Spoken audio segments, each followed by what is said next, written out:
how to add payment cards to Google Wallet. Hey everyone, welcome back to the channel. In today's video, I will show you how to add your credit or debit card to Google Wallet. So now without further ado, let's get started.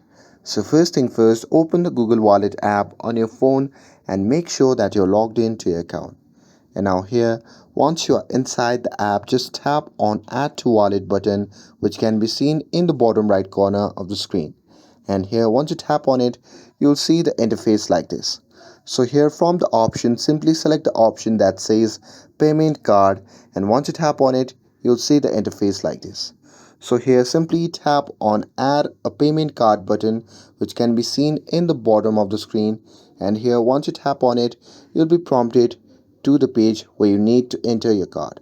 So here you can either scan your card using your phone camera, or you can simply enter the card number, expiration date, CVC manually.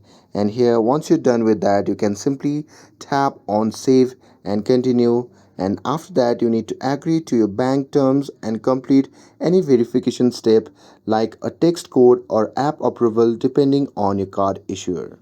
And that's it. That's how you can add your credit or debit card on your Google Wallet. With this, if you found this video helpful, then don't forget to like, share, and subscribe to get updated for more videos. Thanks for watching, and I'll see you in the next video.